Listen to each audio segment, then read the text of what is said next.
long rebound. Steph, no timeout with 6. At 5, Curry for the lead.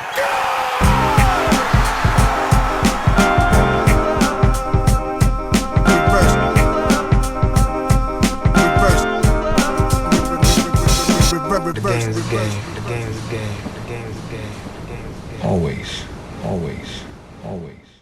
Salut tout le monde, bienvenue dans un nouvel épisode du podcast de l'équipe Rivers Basket Session. Avant qu'on commence avec la thématique du jour, je voulais juste vous dire deux mots du podcast Le Jeu qui avait été lancé par Fred Yang en début de saison. Ça fait quelques semaines finalement qu'il n'y a pas eu d'épisodes qui ont été postés, mais vous inquiétez pas, le jeu va revenir cette semaine normalement. On a réfléchi un petit peu à la formule avec Fred et on ne va pas lâcher cette thématique, donc on va revenir avec le jeu dès cette semaine. Restez à l'écoute, voilà, c'était un petit teasing en intro. Moi je suis ravi de retrouver Shai et Antoine. On se faisait la réflexion ce matin en sortie de CQFR qu'on était à la mi-saison pile ou pas loin, et du coup on a décidé de faire le bilan un petit peu avec nos remises de trophées de la mi-saison, qui ont été les meilleurs joueurs NBA sur cette première partie de saison. Il y a des surprises, d'autres joueurs, d'autres catégories qui sont pas du tout surprenantes, un petit peu de tout, on ne s'est pas concerté, donc on ne sait pas qui on aurait mis les uns et les autres dans ces catégories. Petite question déjà. Est-ce que dans l'ensemble, ce début de saison, vous le trouvez conforme à ce que vous aviez imaginé ou pas du tout ? Faudrait regarder ce qu'on avait mis sur les pronos pour les trophées. Mais il y a quand même pas mal de trucs où c'est à peu près... j'ai l'impression qu'il n'y a pas de gigantesque surprise tu vois, sur les trophées, mais non, on va dire plutôt conforme. Si on parle bien des trophées, il y a les principaux favoris sont à peu près là normalement. Et je dis, il y a des trophées qui sont éligibles tous les ans, hein, où il y a des mecs qu'on n'attend pas et qui sont impossibles on va en reparler, mais entre les MIP, 6e homme et tout, c'est souvent très compliqué, mais sinon, je trouve que c'est plutôt relativement conforme. Sur les trophées, oui, mais est-ce que les trophées, c'est vraiment complètement représentatif Non. Comment dire ? Parce que sur l'ensemble, quand même, du déroulement de la saison, Il y a des surprises, moi, je trouve qu'il y a pas mal de surprises, quand même.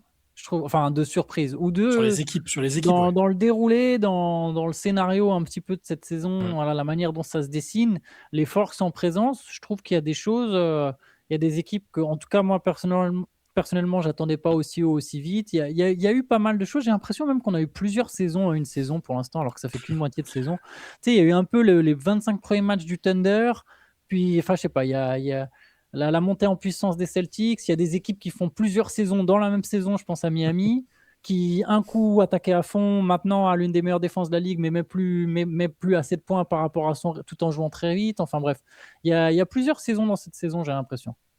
Je suis d'accord avec toi, Antoine. Moi, j'ai trouvé très mouvementé en fait ce début de saison. Je l'ai trouvé vraiment cool pour le coup. Bien hyper rythmé jusqu'à il y a quelques semaines, en gros. Jusqu'à la trêve de Noël, c'était très rythmé. Là, maintenant, on va bientôt basculer avec effectivement bientôt le All-Star Game. Là, il y a les matchs qui se jouent à Berlin et à Londres cette semaine. Bon, ça va relancer un petit peu de dynamique. Est-ce qu'il y a un trophée par lequel vous voulez commencer ? Est-ce qu'on commence par le plus évident, peut-être le plus évident, le plus attendu, souvent le MVP ? Est-ce qu'il y en a un autre que vous avez trouvé passionnant quand vous allez regarder un petit peu quels pouvaient être vos lauréats ? Allez, moi, je veux bien vous lancer, je veux bien choisir pour le premier trophée. Je veux bien qu'on commence par le Roy. Ok. Je trouve pas simple, le Roy. C'est quand même une belle classe de draft. Ouais. Il y a eu pareil. Là-dessus aussi, on a eu plusieurs saisons à une saison. Complètement. Je pense même à un Dylan Harper qui est en train de vivre 2 saisons différentes. Juste avant le lancement de ce CQFR, j'ai fait l'erreur. J'ai toujours un compte Twitter, même si je ne vais jamais dessus. J'ai fait l'erreur d'aller dessus. Le premier tweet que je vois, c'est un mec, un fan des Spurs, qui dit « Ah, on aurait pu faire une dynastie, mais on a pris Dylan Harper plutôt que VJ Edgecombe ou comme Knuppel. » Je me dis « Mais toi, franchement, mérite de te prendre un bus quand même. » Alors, gentiment le bus, pas trop violemment, mais je veux dire quand même. Les mecs ont réussi les Spurs ont pioché en 2. Ils ont trouvé un meneur qui est bien parti quand même pour avoir du potentiel All-Star en lui. Et tu as quand même des gars qui, après 5 matchs ratés, te disent « Oh, on n'aurait jamais dû prendre Dylan Harper. Il fallait prendre VJ Edgecombe ou Con Knuppel. » Bref, tout ça pour dire, il y a quand même beaucoup de rookies intéressants dans cette promotion. Et est-ce que vous voulez que je commence ? Est-ce que je vous donne mon pick juste sans argumenter ? Je vous donne juste mon pick. Vas-y, balance. Vas-y. Bah moi, j'ai choisi Cooper Flagg.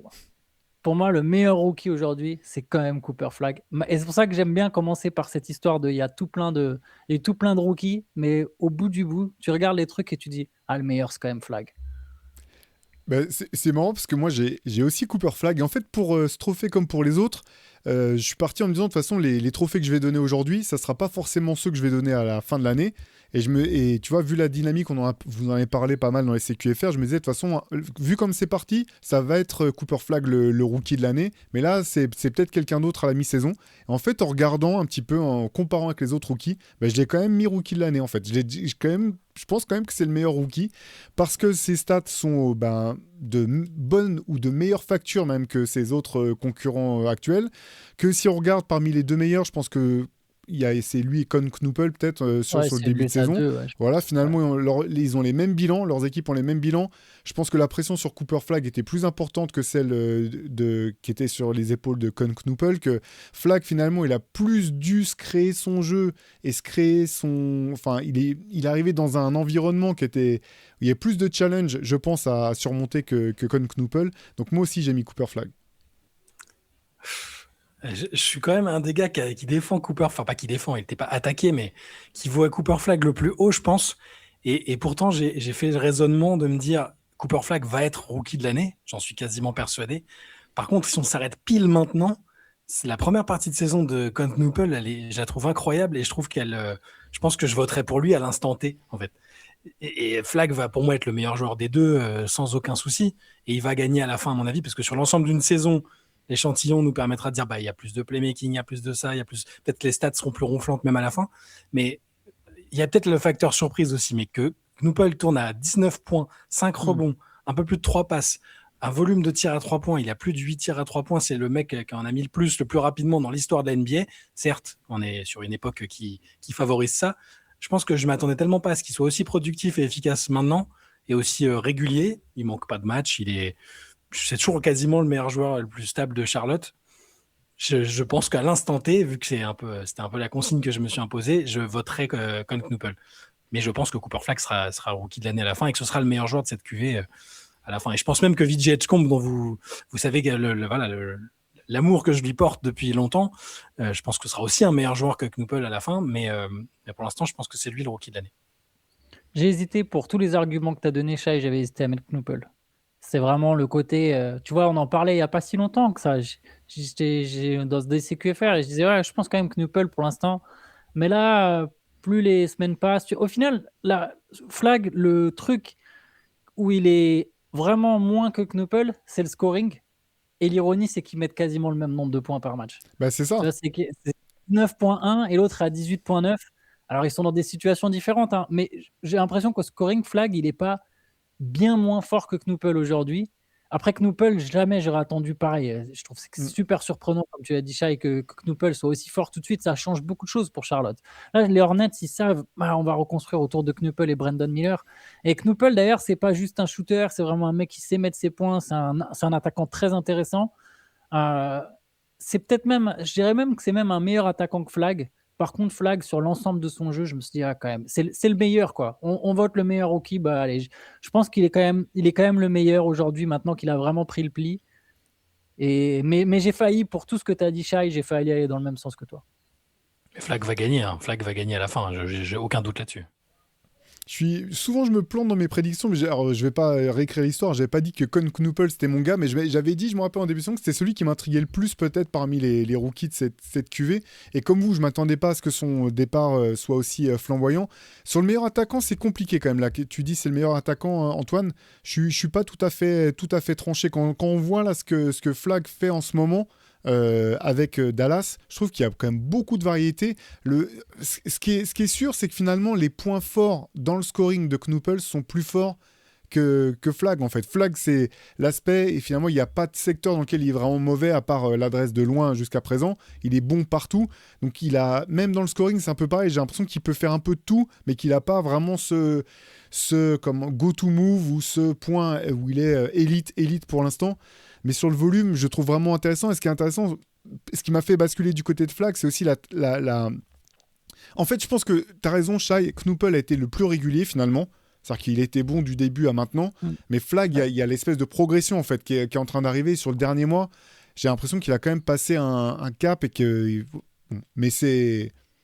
Il n'y a pas de mauvais... À ce stade-là, je pense qu'il n'y a pas de mauvais choix sur ce trophée-là. Il le sera. Il le sera à la fin de l'année sans aucun doute pour moi. Donc toi tu as parlé de Vijay Edgecombe.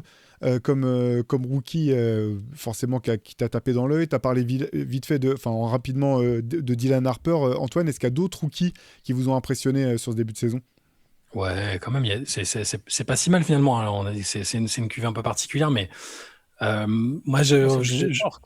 ouais, c'est une forte, mais bon, il y avait ça peut être aussi un peu incertain, tu vois. Enfin, moi, j'étais pas sûr derrière Flag, j'attendais un peu de voir parce que c'est pas des joueurs qu'on avait énormément vus.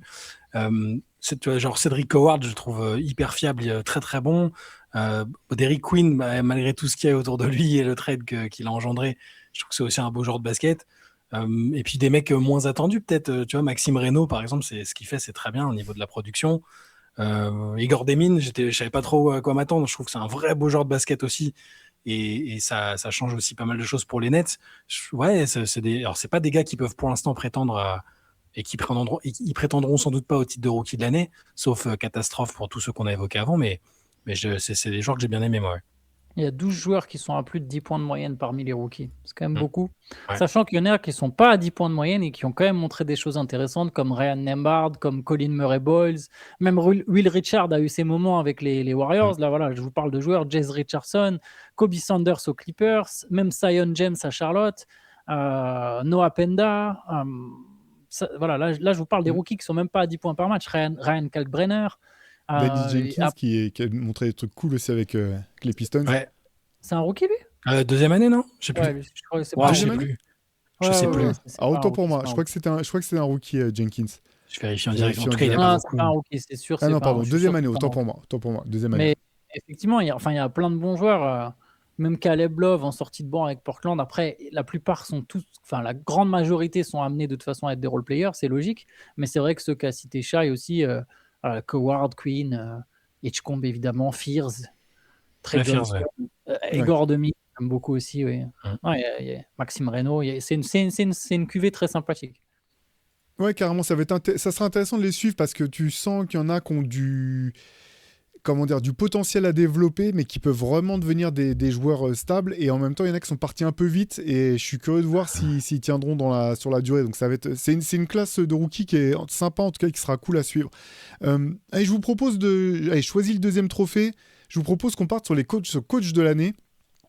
Savoir vous, quel était le coach que vous féliciteriez le plus pour son début de saison, cette année. Souvent, c'est très compliqué ce statut parce que on ne sait jamais si on est censé voter pour le meilleur coach, sur celui qui a le parcours le plus surprenant.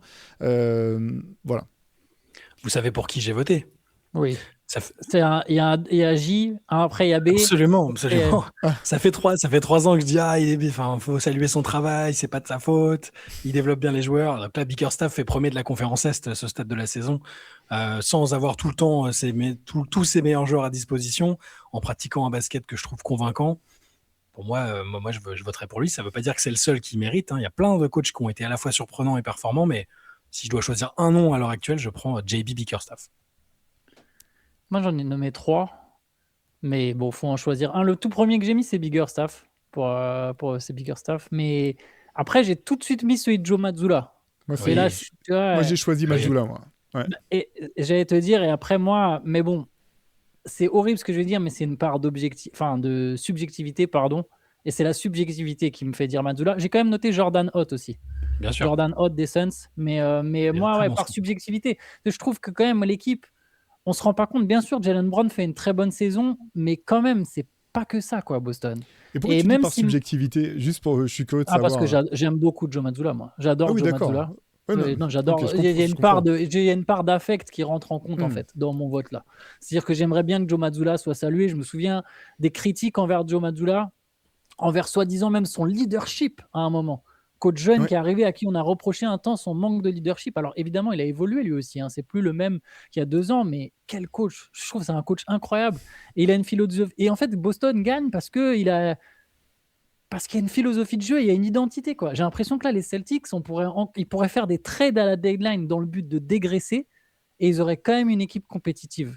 C'est ça qui me paraît fou. Tu peux ramener n'importe quel mec, Baylor, Shinerman, il a trouvé un moyen de les faire évoluer. Non, après, juste sur Bickerstaff quand même, moi je trouvais que la saison de l'an, je m'attendais vraiment pas à ce que les Pistons soient aussi bons. Je trouvais que la saison de l'an dernier, c'était beaucoup, beaucoup, beaucoup les vétérans. Et cette saison, mine de rien, c'est pas que les vétérans, quoi. Et déjà, ça l'était sans doute pas l'an dernier, mais je veux dire, il y a les remplaçants et tout ça, tu te dis, bah ouais, mais il y a forcément un truc du coach, quoi. Tu vois, donc le nom de Bickerstaff me semblait évidemment très logique. Après, voilà, par subjectivité, j'ai mis Mazzulla. Il y a du développement de joueurs, il y a plein de trucs chez Mazzulla. Mazzulla aussi, hein, mais chez Bickerstaff qui font que c'est ce qui fait. Bon, Mazzulla, moi, je l'avais en deuxième position. Hein. Si je les ai classés, mais pour moi, il arrivait juste derrière. Ouais, moi aussi. Bah, moi, c'était l'inverse. J'avais Mazzulla, Bickerstaff en deuxième, et après, j'en avais 2 que j'avais mis ex aequo pour leur bon début de saison respectif. C'est David Adelman avec les Nuggets et Mike Brown avec les Knicks. Pourquoi je les ai pas mis au-dessus? Parce que tous les deux ont hérité d'une équipe qui était déjà en place. Et donc, je trouvais que c'était difficile, en fait, en l'état, de voir vraiment, même si pour Mike Brown, on voit quand même la patte sur le jeu offensif, etc. C'est pour ça que je les ai mis un point en arrière. Et c'est vrai que j'aime bien...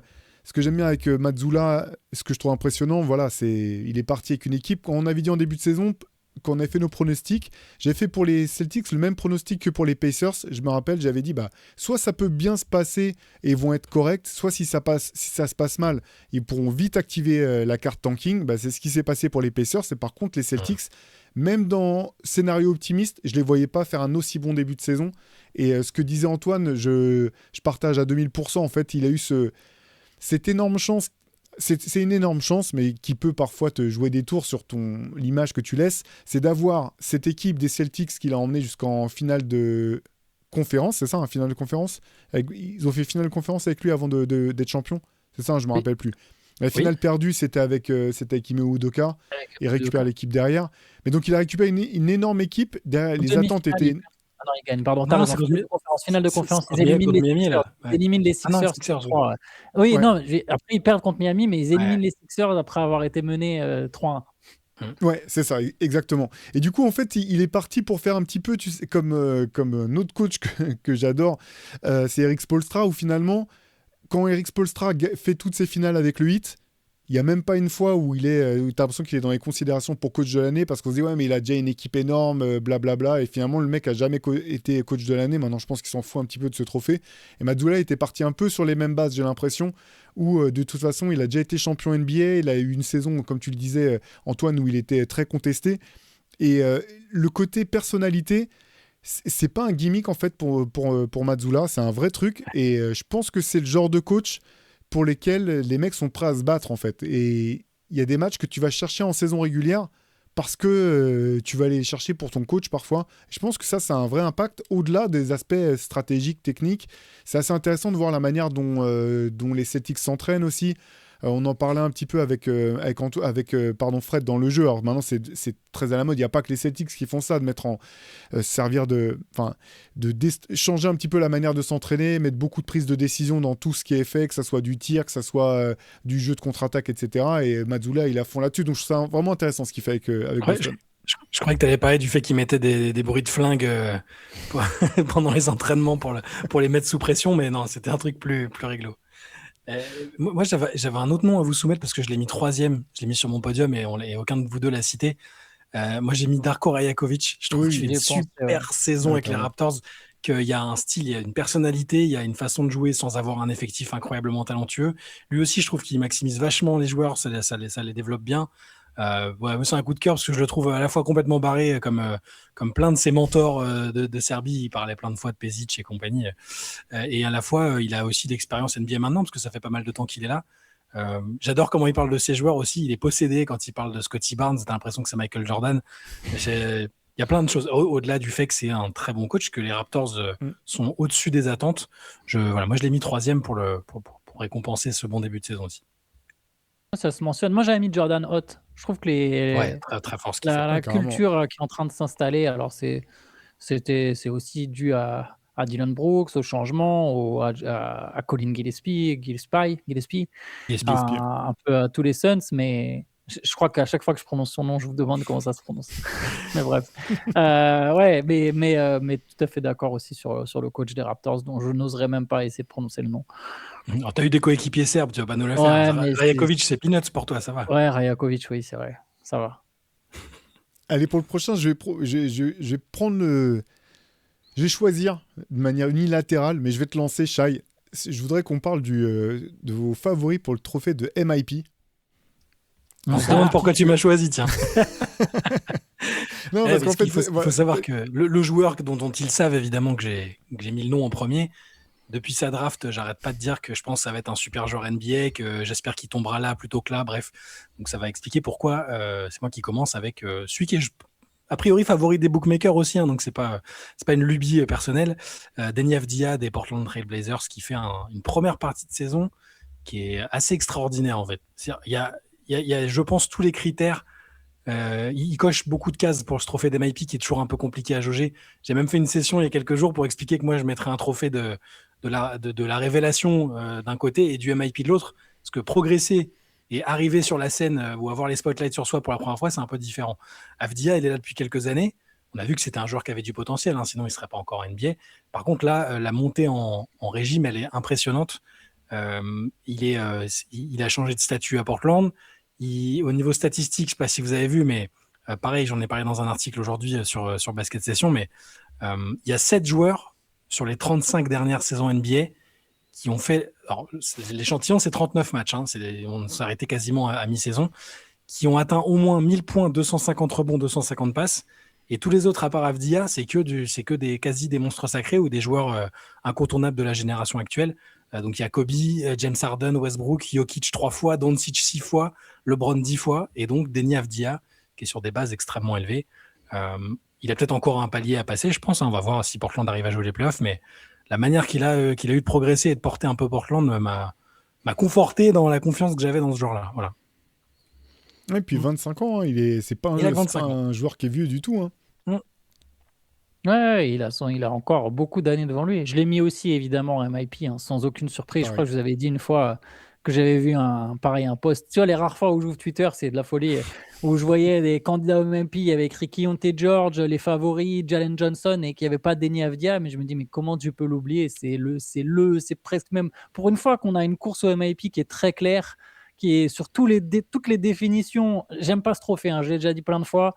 Je trouve que ça se mesure pas en fait la progression, parce que souvent on comprend pas ce que ça veut dire, parce qu'il faudrait regarder tous les matchs, parce que la progression c'est rarement juste d'une année sur l'autre. Donc c'est un trophée qui me gêne sur plein d'aspects, mais pour autant, cette année, j'ai l'impression qu'il n'y a pas trop de surprises. On a un joueur qui est à la fois en train de passer le cap de star, qui gagne, qui est en efficacité, en volume, sur tout ce que tu veux. Et en plus, son équipe a quand même réussi à se maintenir dans la conférence Ouest malgré plein de blessés. Quoi. Et un changement de coach. Blazers, changement de coach en tout début de saison, les petits tracas qui vont avec, les blessures de Jrue Holiday, de Robert Williams, par moment de Donovan Clingan. Il y a eu des changements dans le 5 majeur. J'ai oublié Jeremy Grant qui se blesse, Damian Lillard évidemment qui n'est pas là, Scoot Anderson, on ne sait même pas si c'est encore un joueur des Portland Trail Blazers. Bref, il y avait quand même pas mal de trucs et Avdija, il a tenu la baraque. Alors, ça explique ses stats aussi. Hein. Faut pas se mentir. 26, 7, 7. 26 points, 7 rebonds, 7 passes de moyenne. Et il doit être à 46 et quelques. C'est ça, c'est qu'il a un bon pourcentage. Après, on a une époque où les meilleurs joueurs ont beaucoup de ballons et il y a beaucoup de possessions. Ouais. Donc, ça joue évidemment. Mais quand même, il fait, pour moi, c'est le MIP incontesté. L'aspect progression aussi, c'est sur l'agressivité offensive. C'est le joueur qui attaque le plus le cercle. C'est ce que j'allais dire. Là, il y a les critères. Il y a le critère progression du joueur en lui-même, pas un joueur inconnu. Ça, je parlais de révélation, par exemple. On peut parler de Ryan Rollins. Bon, il était déjà l'année dernière, mais là, c'est une révélation pour moi. C'est pas un MIP. Avdija, c'est un MIP pour moi. Après, moi aussi, j'ai mis Avdija. Hein, je vais rien rajouter à ce que vous avez dit tous les deux. Il y a Jalen Johnson, quand même, qui est effectivement dans la course. Hein, même s'il avait... Pareil. Il aurait pu, l'an dernier, s'il n'avait pas été blessé, c'est peut-être lui qui aurait gagné le trophée dès l'année dernière. Mais effectivement, il sera dans la course. C'est quand même impressionnant aussi ce qu'il a, le volume de jeu qu'il a aujourd'hui, Jalen Johnson. Donc ça méritait qu'on dise un petit mot sur lui. Ouais, moi je l'ai mis sur le podium. Hein. J'avais mis Keyonte George, c'est vrai. Alors c'est pas le favori, mais il mérite d'être mentionné aussi puisqu'il passe un step à Utah. Bon après avec les critères actuels, avec la manière dont ça a été fait par le passé, Rollins, même Anthony Black, je sais qu'Antoine t'aime bien ça. Après Austin Reeves en fait. Après en fait des candidats au MIP chaque année, il peut y en avoir un paquet. Si Austin Reeves il s'était pas blessé et qu'il avait tenu sur la lancée du début de saison, j'aurais peut-être trouvé ça même encore plus impressionnant qu'Avdija. Parce que avec Luka Doncic, LeBron James, tu passes de star à quasi superstar, j'exagère, hein, c'est pas une superstar Austin Reeves, mais non, mais un All-Star déjà. Voilà, c'est ça. Ouais. Dans la ligne All-Star, j'aurais dit ok, il y a peut-être potentiel de vrai duel entre les deux, mais là, je vous rejoins. Allez, Shai, cette fois-ci, je te laisse choisir la prochaine catégorie. Alors, du coup, je vais prendre le trophée qui est complètement compliqué et impossible souvent aussi à déterminer de manière claire, mais on peut passer au 6e homme si vous voulez. Hein. Vas-y. On peut mettre plein de noms. Il y en a, on ne sait pas s'ils sont éligibles, pas éligibles. Moi, c'est-à-dire que j'ai tranché, j'ai noté plusieurs noms, mais j'ai tranché avec celui que j'ai un peu plus vu peut-être, ou en tout cas, à chaque fois que j'ai mis un match de son équipe et qu'il était sur le terrain, j'ai trouvé il changeait totalement la dynamique du match, que je l'ai trouvé clutch sur pas mal de rencontres aussi. Et j'ai mis Jaime Jaquez Jr. du Miami Heat. Voilà. On va tous avoir un mec différent, je le sens. C'est très possible.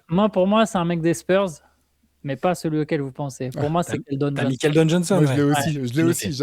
Vas-y, Antoine. J'ai mis Jaquez dans ma liste parce que c'est le mec qui marque le plus de points en sortie de banc cette saison, mais je sais pas. Miami, la saison est bizarre. J'aimerais pas donner un trophée à Miami en fait sur cette saison. C'est en tout cas sur cette première moitié de saison. Faudrait voir comment se passe la deuxième moitié de saison. Parce que Miami fait pas une mauvaise saison. Miami a même eu des très bons moments cette saison, mais je suis pas emballé à l'idée de donner un trophée au Heat. Je trouve l'équipe trop irrégulière. Alors tu me diras sans doute. Surtout là, bon, on a donné un trophée aux Trailblazers et un autre aux Mavericks pour l'instant. Mais dans l'idée, j'aimerais qu'on récompense quand même des équipes qui font un peu la saison. Et c'est pour ça que les Spurs, j'avais noté Naz Reid, évidemment, qui est un vrai candidat. Lui, pareil, les Timberwolves pourraient avoir un trophée. Il sera évidemment en course. J'ai noté Rémi Raquez comme toi, mais je vais le donner à Keldon Johnson, qui a un vrai impact sur les Spurs. Je vous l'avais déjà dit, mais c'est vrai que par le passé, j'étais pas forcément fan de Keldon Johnson. J'arrivais pas à voir dans quelle mesure il cadrait vraiment avec le projet des Spurs. Je suis fan. Cette année, je suis fan. Ce qu'il fait en sortie de banc, je trouve ça exceptionnel. Vous le savez, moi, je kiffe les gens qui vont au rebond offensif. Au rebond offensif, je le trouve incroyable. Et ce qui est compliqué avec le trophée de meilleur 6e homme de l'année, c'est que je trouve que parfois, on récompense le meilleur scoreur en sortie de banc. Et ça ne veut pas dire que c'est le joueur finalement qui va avoir le plus gros impact sur la capacité de son équipe à gagner. Et on le voit année après année en play-off, que ces joueurs qui sont meilleurs 6e homme de l'année parce qu'ils mettent des points face aux second unit des autres équipes, ils t'aident pas forcément toujours à être performants. Et pour le coup, ce que fait Keldon Johnson, je trouve effectivement que c'est vraiment des choses qui te permettent de gagner des matchs. Moi, j'adore Rémi Jaquez aussi. Pour ma part, j'ai triché en fait. Moi, j'ai pris Victor Wembanyama, tout simplement, parce que finalement, comme il est sorti, je pense qu'il a dû sortir du banc au moins sur les 2 tiers. Non, si, ça, on dit, il a 9 fois, tu disais, Antoine, 9 fois sur ses 25 matchs. Sur 25 matchs. Donc voilà, donc je pense qu'il pourrait être qualifié il est quasiment pour l'instant éligible. Pour 6e homme. On va y revenir après, Antoine, mais c'est vrai que c'est impressionnant l'impact que Victor peut avoir en sortie de banc, parce qu'en fait tu dis voilà, si ton équipe des Spurs elle est au moins au même niveau que l'adversaire ou un peu devant au moment où lui rentre sur le terrain, derrière c'est quasiment game over en fait. Les équipes adverses, il n'y a pas grand chose qui a pu se faire. Sinon il y a un autre joueur quand même, parce qu'on va Antoine, tu avais une stat qui était intéressante, je trouve, sur Victor. Je vais te lancer dessus, mais un autre joueur quand même, je mentionne son nom, AJ Mitchell quand même du Thunder. Voilà, il était aussi dans ma liste. Parce que franchement, chapeau. Et même pour moi, il était dans les 2 listes en fait. J'hésitais entre MIP et 6e homme. C'est vraiment impressionnant ce qu'il fait cette saison. Ouais, bien vu pour Mitchell. Carrément. Même si pour le coup, ouais, vas-y. Pardon. Vas-y. Ouais, j'allais dire juste, c'est vrai que c'est légèrement redescendu. Forcément, avec les retours de Jalen Williams, tout ça, c'est logique. Mais il est toujours là, il va être très important. Et oui, pour Wembanyama, donc 16 matchs en tant que titulaire, 9 en tant que remplaçant. Sur les 9 matchs en tant que remplaçant, il y a 8 victoires, donc 8 sur 9. C'est quand même énorme. Et sur les 16 matchs en tant que titulaire, il n'y a que 9 victoires, donc que 9. Il y a 9 victoires, 7 défaites. Donc il y a largement un meilleur bilan quand il est remplaçant, évidemment. Et puis surtout, il y a presque le même nombre de victoires. Les stats, évidemment, ne sont pas les mêmes, mais quand même, en tant que remplaçant, en à peine 23 minutes, il tourne à 18 dans les victoires. Je vais vous donner les stats exactes dans... Oui, en 22 minutes, il tourne à 19 points par match, 52% au tir, 9 rebonds, il fait 19-9 et 2 blocs en sortie de banc. Je ne sais pas si le fait de jouer des minutes limitées, est-ce que Wembanyama, ça ne l'aide pas ? Une vraie question que j'ai pour vous, auquel je viens de penser, c'est de se dire, ok, là, les espèces de passages express comme le veut Touama Cisalo, par exemple, à Memphis, est-ce que ça aide pas finalement Victor Wembanyama à être plus productif sur ses minutes. Alors, j'imagine qu'il est de toute façon pas amené, hein. C'est ce qu'on parlait un peu avant que ça se lance. Il n'y a pas une superstar du calibre de Wembanyama qui a commencé un jour sur le banc dans sa vie. Même Ginobili, il n'a jamais été il n'a jamais eu l'étiquette de Victor Wembanyama en NBA. On parle d'une espèce de superstar à la fois marketing et dans le jeu. Mais c'est vrai qu'en tout cas, les résultats sont probants pour San Antonio. Ouais, on en avait parlé. La question nous avait été posée dans un CQFR du samedi qu'on avait fait avec Shai. Là, on nous demandait pourquoi en NBA, finalement, c'était aussi important le statut de starter par rapport aux joueurs qui sortent du banc. C'est quand même, enfin, c'est un petit peu ce qu'on avait dit avec Shai, c'est que c'est très culturel. Je pense pas qu'il y aura de retour en arrière là-dessus, parce qu'au-delà d'être culturel, maintenant, c'est lié aussi à des contrats, à des statuts. Enfin, c'est pas si simple. Une fois que tu acceptes l'étiquette de sixième homme, c'est pas si simple de te l'enlever et de redevenir un starter potentiellement.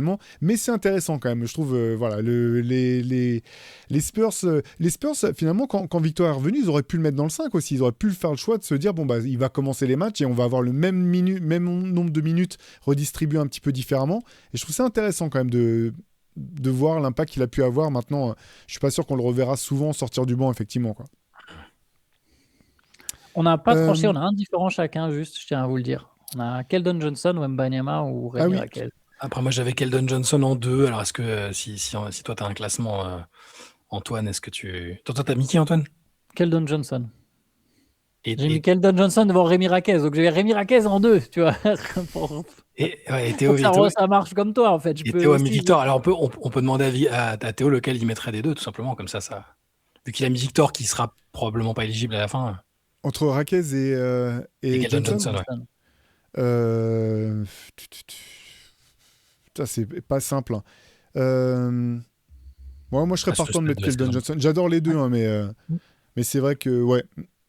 Allez, je mets Johnson. Ouais.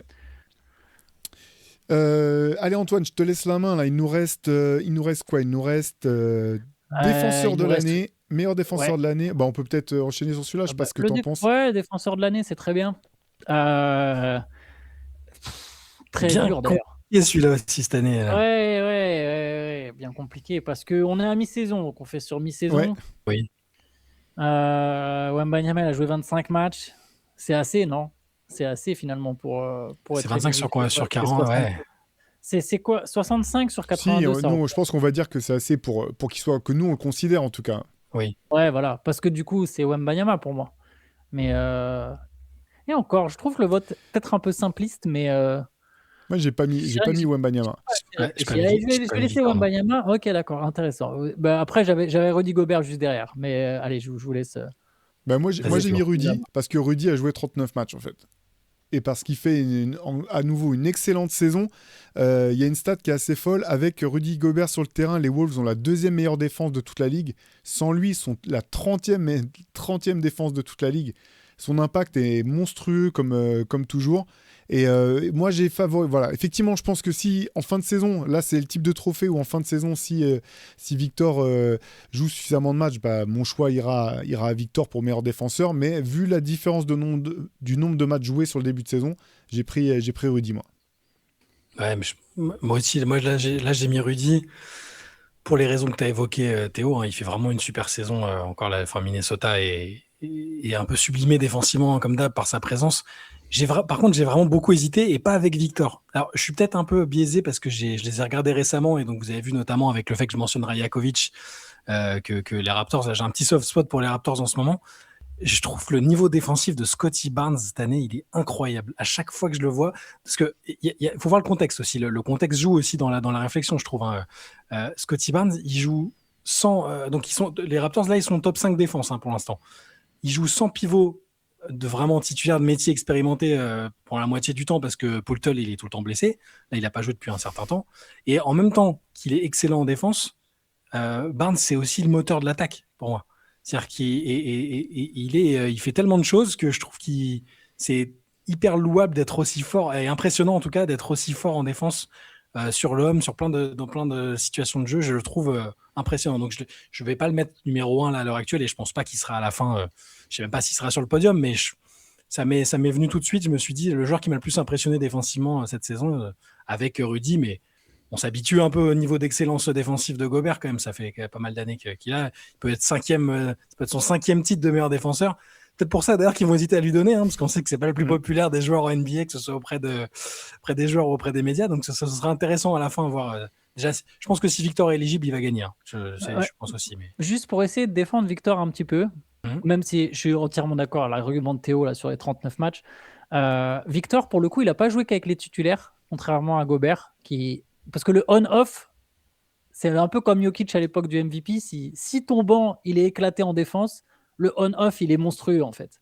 Alors que Wembanyama, quand il est en fait, si tes remplaçants sont nuls, tu as forcément une énorme différence entre quand ton 5 majeur est sur le terrain, où il y a quand même Jaden McDaniels et Anthony Edwards qui défendent aussi, et quand ton banc est sur le terrain avec le fantôme de Mike Conley et Joe Ingles.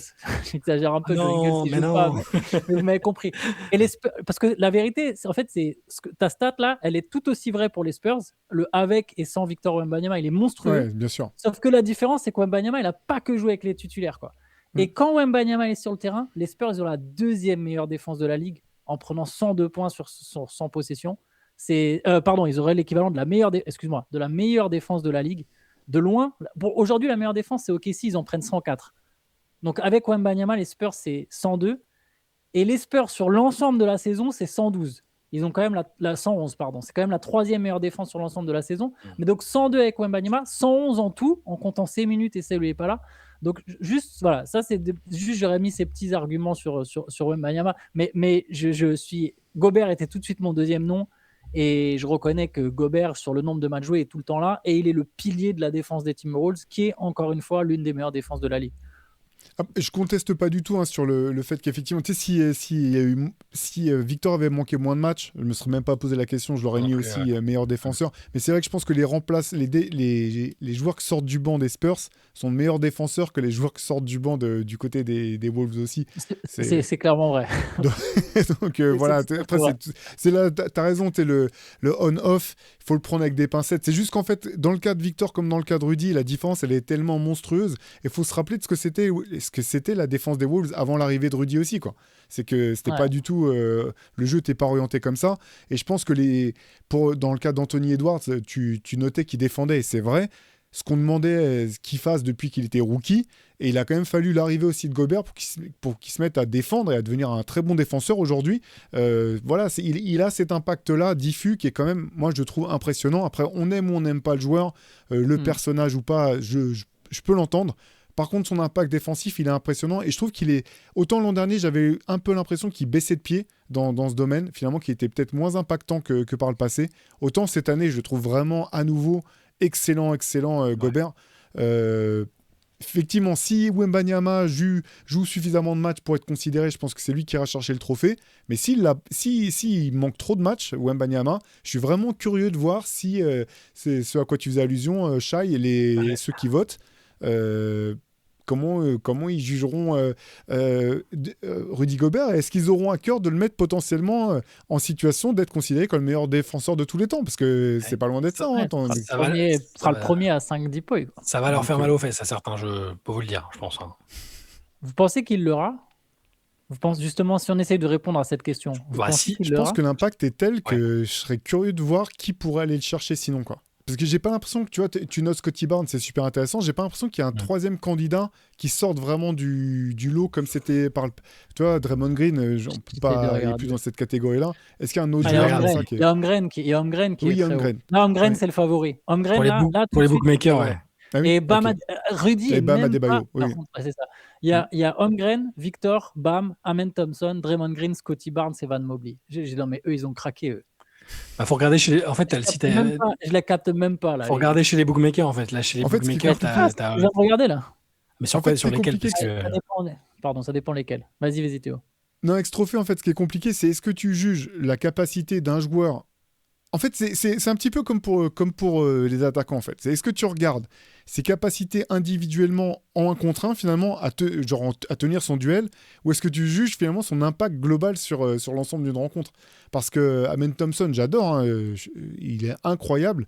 C'est pour ça que parfois, récemment, là, les extérieurs ont été un peu pénalisés. C'est-à-dire que ils peuvent être capables de défendre très bien sur le meilleur attaquant adverse. Ça ne veut pas dire que c'est eux qui ont le plus gros impact global défensif de leur équipe.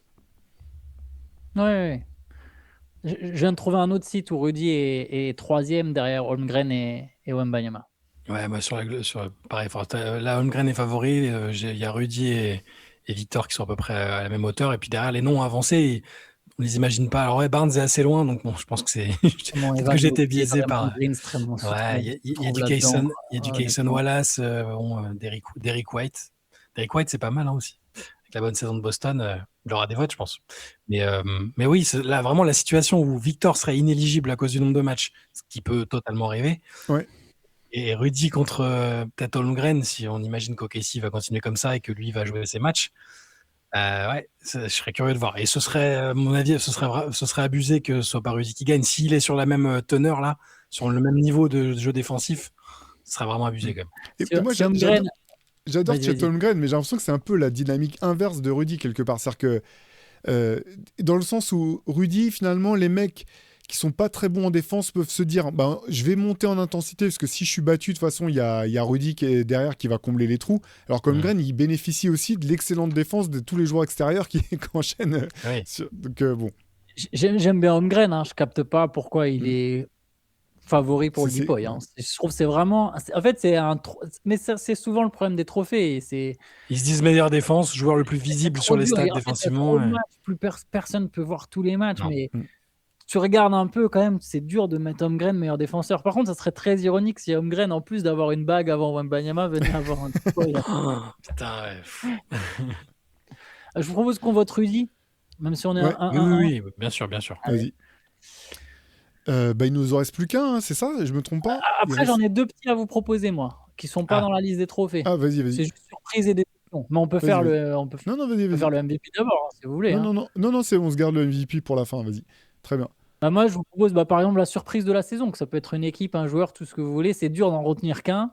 J'ai noté Détroit, Toronto, dont Shai a beaucoup parlé, et tu avais tout à fait raison d'ailleurs, Shai. San Antonio, j'ai mis, et Phoenix, mais je vais rester sur. C'est dur entre San Antonio et Détroit. Franchement, je voyais pas Détroit premier de la conférence Est, mais je voyais pas non plus San Antonio deuxième de la conférence Ouest en étant un vrai. Même si j'ai peur que les Spurs soient du coup un poil, attention, faut le prendre avec des pincettes. Surcoté. Un poil surcoté. Un poil surcoté en vue des playoffs. Voilà, ça dépend à quelle place ils terminent. On n'est que à mi-saison. Mais si les Spurs terminent dans le top 3, on a déjà vu des équipes dans le top 3 qui ont été éliminées récemment. Il y a eu Houston, il y a eu Sacramento, il y a eu Memphis. Enfin, il y a eu un paquet chaque année des équipes un peu surprises qui se sont classées finalement très haut. Et derrière, ça s'est sorti au premier tour parce que les équipes n'étaient pas prêtes. San Antonio, ça dépendrait du match-up, etc. Mais je me demande, voilà, quand j'entends parler de les Spurs, quand je vois des articles, les Spurs sont déjà candidats au titre, ou les Spurs sont les principaux rivaux du Thunder, ou les Spurs doivent à tout prix gagner une série de playoffs, je me dis, ouf, un poil surcoté. Mais donc, ça répond pas à la question entre Détroit et San Antonio. Allez, je vous laisse la main. Moi, j'ai donné deux noms, moi.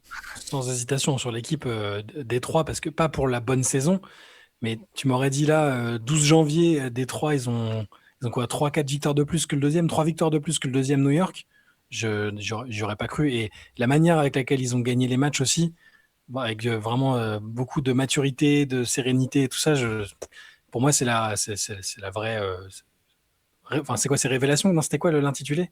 Bonne surprise. Mais ça Ouais. marche, ça marche pareil. Surprise. Après, en mini surprise, ouais, je mettrais Toronto par exemple, ou ces choses-là. Mais ouais, des 3 premiers de l'Est aussi solidement, pour moi, c'est la surprise. Alors ouais, dans tes deux propositions, je choisirais Détroit aussi, même si moi je suis pas si surpris que ça, hein, qu'ils fassent une bonne saison. J'aurais pas pronostiqué que ce soit premier, mais je pensais qu'il y avait quand même une base suffisamment solide pour que ça fonctionne. Si j'avais dû rajouter un nom, moi j'aurais mis Phoenix. Pour le coup, c'est vraiment une équipe sur laquelle j'aurais mis aucune pièce. Et qui fait une très bonne saison, ça a l'air de bien vivre. Comme tu l'as dit, Jordan Hott, c'était manifestement le bon choix.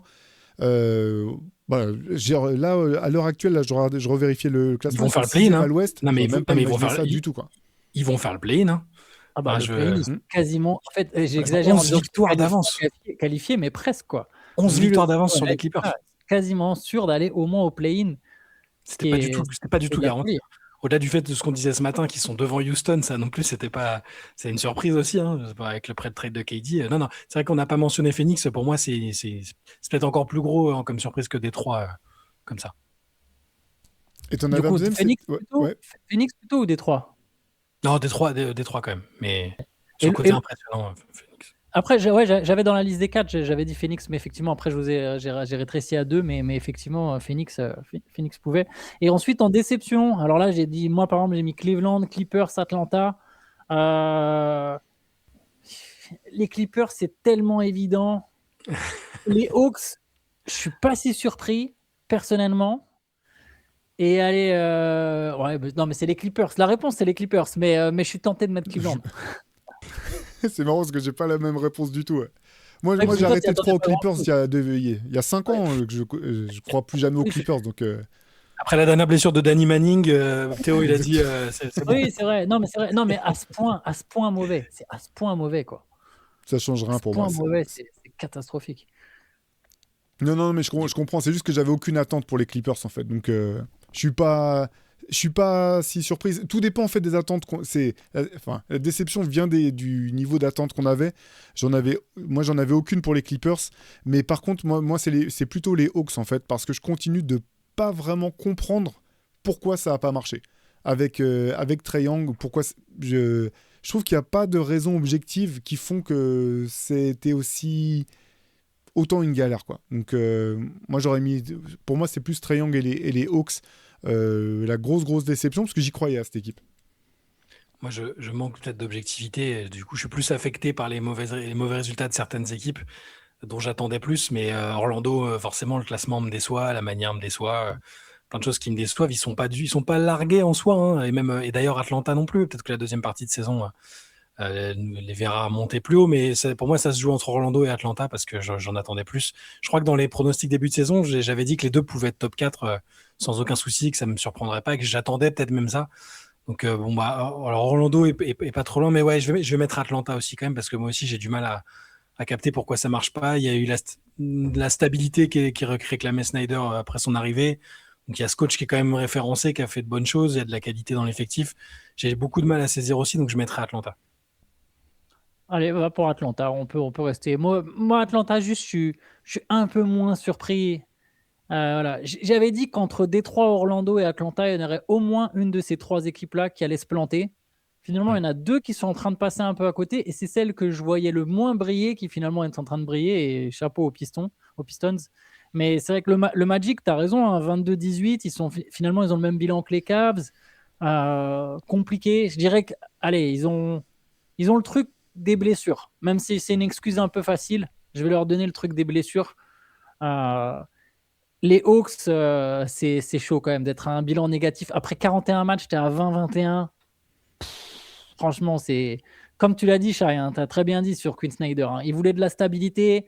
Il a eu une intersaison où les mecs ont mis la main à la poche plutôt. Ouais, non, c'est délicat. Et lui, moi, je pensais qu'il sauterait avant Trae Young. Finalement, il a réussi à survivre à Trae Young. Par contre, c'est combien de temps, quoi? Ah, Combien maintenant, de temps avant que ce soit lui le prochain voilà, à sauter, quoi? c'est le prochain fusible. Ça c'est sûr et Ouais. certain. Et après, pour le coup, Cleveland, je trouve ça plus décevant que les Clippers. Malgré tout, je vais pas faire la Oui, parce qu'il y a comparaison. plus Parce d'attentes, qu'ils bien sûr. T'as l'an raison. dernier, ils Bah étaient oui, premiers de leur conférence, quoi. Donc bien ils sûr. disent on repart, on veut être champion là. On en a déjà parlé, mais ils sont loin du compte, quoi. Ouais, Cleveland, je les mets plus dans la case inquiétant que décevant. Je sais pas si la nuance est très Si, je vois. perceptible, mais voilà, je suis pas, je m'attendais pas à ce qu'ils soient extraordinaires, mais je m'attendais à ce qu'ils soient meilleurs que ça, et je les trouve plus inquiétants que décevants. Mais bon, la nuance est Non, mais faible. t'imagines si Cleveland, quand même. Enfin, t'as raison, hein. Sur ta nuance, moi, je la trouve très intéressante. Mhm. Et c'est vrai, c'est inquiétant pour eux, c'est inquiétant pour la franchise, pour le groupe. Mais t'imagines, cette équipe, elle a besoin du play-in pour aller en playoff. Alors, ils peuvent monter, tu vois, et finalement, ils ont le même bilan qu'Orlando. Suffit d'une bonne deuxième moitié de saison et tu te retrouves dans le top 6. Ouais. Mais t'imagines si une équipe qui a été première en passant pas loin d'aller chercher le record de franchise, le même groupe repart ou presque, et ils se mangent et ils ont besoin du play-in pour aller en playoff dans une conférence Est où honnêtement, on n'est pas sur la qualité la plus extraordinaire du monde. Ça serait quand même assez dingue, quoi. Ouais. C'est clair. Oui, c'est clair. Allez, on termine par le principal trophée qui est attendu en fin de chaque saison. Trophée de MVP. Est-ce que vous... de toute façon, on sait, je pense que c'est un club de 4 au sein duquel ça se joue. Je sais pas vous. Donc, C'est même un club de 2, non? À ce stade. Non, mais habituellement, je veux dire, si tu prends, voilà, Oui. on sait, les Ouais. 4 meilleurs joueurs de la ligue sont identifiés. Je sais pas, vous, donc sur qui vous êtes parti. Qui commence? Vas-y, Antoine. Moi, j'ai mis Nikola Jokic. Pareil. C'est le meilleur du monde. C'est le seul argument que j'aurais pu avoir pour Shai Gilgeous-Alexander, c'est si le Thunder était encore en course pour le record. Et pour le principe, tu sais que si t'es la saison du record, tu sais que c'est lui qui va prendre le MVP. Il n'y a même pas de suspense. Mais sinon, non, le meilleur joueur du monde, c'est Jokic. Je pense que il n'y J'ai a des pas stats, photo. Il est... pour Ouais, vas-y, étayer vas-y. ton propos. Donc cette saison, Nikola Jokic, il a 29,6 points de moyenne. C'est 5e All-NBA. À 60,5% de réussite au tir. Donc s'il est 7e c'est la 7e meilleure adresse au tir, mais il est 2e en fait parmi les joueurs qui mettent 20 points ou plus. Il y a Giannis dans cette catégorie qui est plus adroit que lui.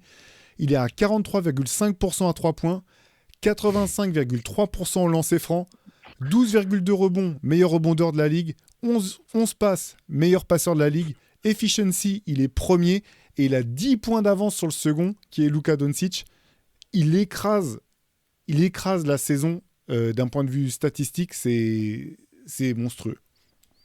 Meilleur différentiel. Il a plus 0,95 de différentiel aussi. Là, pour le coup, le on-off, je le trouve intéressant parce que avec les récents résultats des Nuggets, tu sais, où ça joue bien sans lui aussi, à se dire, bah, vous voyez, son équipe, elle est pas si nulle. Ouais, mais Coco, elle est 10 fois plus. Enfin, sans lui, ils sont peut-être une équipe de play-in. Avec lui, ils sont favoris au titre, quoi. Donc, je veux dire, l'écart est tellement immense que bon. J'adorerais Non, je veux dire. j'adorerais te voir répondre à un mec qui a dit ça en disant Hey Coco, écoute-moi. Ça, j'aimerais beaucoup. Je suis évidemment tout à fait d'accord. J'essaie de ne pas me laisser influencer par le fait qu'avec sa blessure, j'espère qu'il sera éligible parce que ce serait Ouais, ça, c'est la ce serait grande- catastrophique. Je suis aussi d'accord. Sa première partie de saison est tellement folle.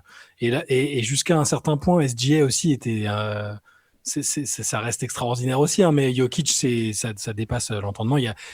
On va pas refaire à chaque fois la définition. Il y en a qui préféreront les statistiques, d'autres le classement de l'équipe, d'autres machin. Jokic, c'est celui qui présente le plus de critères. Il coche le plus de cases, côté meilleur joueur, le côté performance collective. C'est ce qu'il faisait juste avant sa blessure était exceptionnel, et je pense que là, il se détachait un petit peu dans la course.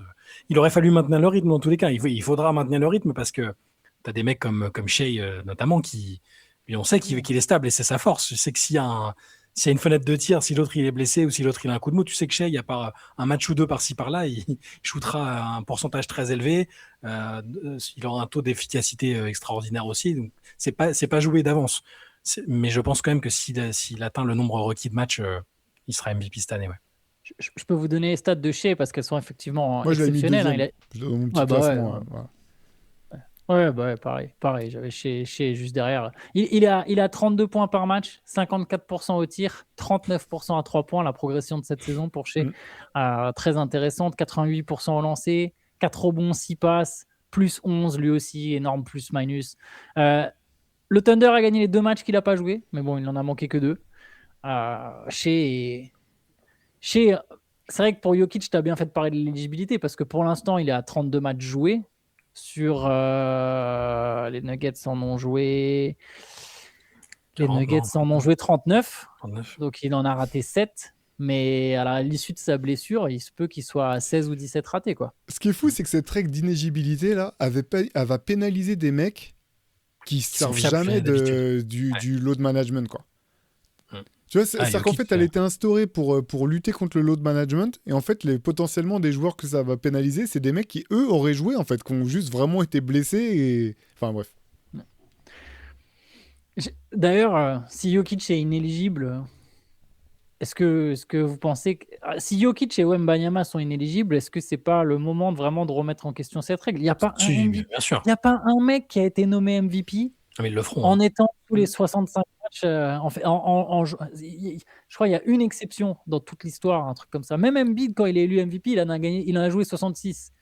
Ouais, et je parle évidemment des saisons à 82 matchs. Hein. Les saisons à 72 matchs, à 66 matchs, c'est différent. Mais toujours, les mecs jouent 80% des matchs, en fait, les mecs qui sont élus. Ils le feront. Hein. Je pense qu'il y aura réforme. Si ça se produit comme ça, c'est une cata pour cette règle-là. Ils vont changer quelque chose. C'est pas possible autrement parce que. Alors, ce sera pas scandaleux. voir si c'est Shea qui est MVP dans 15-20 ans, on se dira, bah oui, de toute façon, c'était l'un des joueurs marquants de l'époque, ça choque pas, tu vois. Mais imagine si Shea se blesse ou qu'il y a un souci, derrière, J'allais dire t'as qui est Kate Cunningham. J'allais dire qui est votre troisième? Moi, je vote Kate Cunningham, peut-être. Jalen Brown, Kate Cunningham, Pour Ouais, le moi, je mets troisième dans Cunningham. le. Luka Doncic. De quoi? Pour le MVP, là? Ouais, pour le MVP, ce serait qui ton troisième? Parce que Moi, je pense j'avais c'est Giannis, pour ça que moi. j'ai dit Yanis, ouais, Yanis. Mais qui lui aussi est potentiellement qui Moi, lui aussi est potentiellement inéligible, je crois, dans 3 matchs. Parce que Un quand truc il est comme là, ça. il est injouable en fait. Et cette équipe, ouais. c'est un peu ce que tu disais des Nuggets sans Jokic. Là, cette équipe des Bucks, elle est catastrophique sans lui. Et Ah ouais. quand il est là, en fait, ils peuvent partir chaque soir en se disant on a une chance. Ce qui est absurde. Quand tu regardes l'effectif, moi je continue de trouver cette équipe faible. Et il fait une saison incroyable. Mais effectivement, mais cette règle-là, je la trouve absurde en fait. Parce que même l'an dernier, je crois que c'est Jalen Brunson qui revient jouer un dernier match de saison régulière pour être éligible potentiellement à tout un tas de trucs. Tu vois, en fait, quel sens ça s'il se reblesse sur un match comme ça, en fait? Tu vois, il rentre 5 minutes, imagine, il prend un taquet, juste, ou je sais pas, il pose mal son appui pour aller prendre un lay-up. Je déteste cette règle, en fait. Cette règle, c'est... Ouais, enfin, bref, pardon. J'ai court-circuité ta question, je vous laisse donner vos... Kate Cunningham, tu disais, Shai, pour troisième potentiellement. Je mettrais Kate parce que voilà, il est en train d'emmener Détroit à la première place de l'Est en ayant encore pas fait des progrès. Enfin, je le trouve très très bon. Après, ça se discute. Jalen Brown fait une saison magnifique. Doncic sur son seul niveau aussi. Le niveau pur de Doncic, j'ai pas les stats sous les yeux, mais c'est pas mauvais non plus, je pense. Hein. Et puis les Lakers sont pas mauvais non plus. Donc, les Lakers sont pas mauvais. Pareil, c'est une équipe un peu de série, donc j'ai toujours du mal à... Est-ce que ça se joue dans l'inconscient? Est-ce qu'à 1 ou 2 places près, est-ce que ça le mettrait pas directement troisième? C'est toujours un peu compliqué. Mais moi, c'est peut-être parce que j'ai envie de valoriser Cunningham et les Pistons à ce stade de la saison. Est-ce qu'à la fin, il sera pas plutôt 5e? C'est possible. Ouais, je pense que je répondrais Cunningham ou Brown. J'ai aucune idée vraiment de... En fait, pour moi, il y a un tel drop que je refuse catégoriquement qu'on se retrouve dans cette situation où Shea se blesse et c'est Kate Cunningham ou Jalen Brown qui est nommé MVP de la saison parce que Jokic et Shea sont inéligibles. Alors, si Shea se blesse... Non, enfin, c'est différent, pardon. Si Shea se blesse, genre de là à manquer 15 matchs et à revenir, parce qu'il se blesse s'il joue qu'une moitié de saison, évidemment que Shea, il n'était pas censé être MVP. Mais si les deux sont inéligibles à moins de 3 matchs près, ça me tordrait le cou que Kate Cunningham ou Jalen Brown soient élus MVP. Après, cela dit, j'irai un peu dans ton sens, ça, et Kate Cunningham, quand même, il est en train de porter...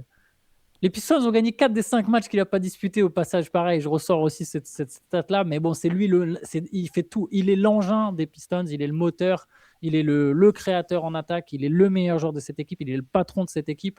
Et si cette équipe, elle est première, c'est aussi, d'ailleurs, d'abord, on parlait tout à l'heure du banc, du coach, c'est quand même aussi d'abord grâce à Kate Cunningham, et s'il était MVP, ça ne serait pas immérité en soi, tu vois. Mais bon, ce serait bizarre. Ouais, c'est... Non, ça serait... Enfin, ça va être hyper bâtard, mais... Il y a une classe d'écart quand même entre les 3 joueurs de tête et puis derrière. Alors, je comprends, c'est toujours compliqué. C'est pour ça que l'an dernier, chez Gilgeous-Alexander, c'est un super MVP. Encore une fois, j'ai aucun problème avec le fait que Shea était MVP, comme j'ai aucun problème avec le fait que Joel Embiid ait été MVP l'année où il a été, où ça se jouait avec Jokic. Mais c'est vrai que dans des saisons qui sont... Ce que je trouve un peu étonnant, c'est quand c'est à ce point serré, finalement, d'un point de vue statistique, historique, entre 2 joueurs, je trouve ça toujours étonnant de se dire, finalement, l'argument de se dire, mais c'est qui le meilleur des deux, il rentre pas en ligne de compte quelque part, quoi. Parce que...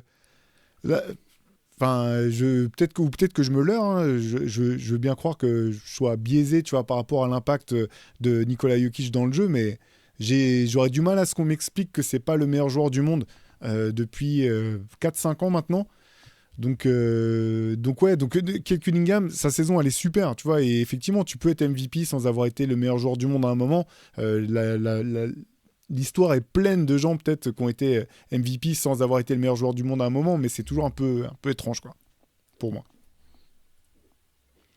Ouais. Vous voulez rajouter quelque chose sur tout ça? Parce qu'on a tout. J'ai un récap du coup j'ai le récap si vous voulez. Alors vas-y, Antoine, tu nous fais le récap. Alors, en meilleur rookie, on a Cooper Flagg. En coach de l'année, on a Joe Mazzulla. En MIP, Deni Avdija. En 6e homme, Keldon Johnson. En Depoy, Rudy Gobert. surprise Détroit, déception Atlanta et MVP Nikola Jokic. Voilà. Je note que voilà, j'ai pas toujours réussi à imposer, mais je me suis fait devancer par vous deux sur pas mal de dossiers. Mais allez, ça me va. Attends, je te le dis pas, mais en fait, on a passé une alliance avec Évidemment, Théo je le avant savais, le je le podcast. savais. Et voilà, tu n'es pas au courant. Putain, on n'a jamais autant parlé de Denis Avdia alors que tu nous en parles depuis qu'il a 12 ans. C'est C'est clair. pas tout à voir. C'est clair. Bon, merci en tout cas à tous les deux. Merci à vous d'avoir été avec nous cet après-midi, ce soir, ce matin, cette nuit, et peu importe le moment où vous nous écoutez. Toute la semaine, on se retrouve pour des CQFR. Le retour du jeu, je vous l'ai dit, probablement en milieu de semaine. Un Hoop Culture le dimanche. Et samedi prochain, probablement, on répondra à toutes vos questions. Bref, on ne se quitte pas. On vous dit à très vite. Passez une excellente fin de journée et à très vite. Ciao. Ciao. Ciao.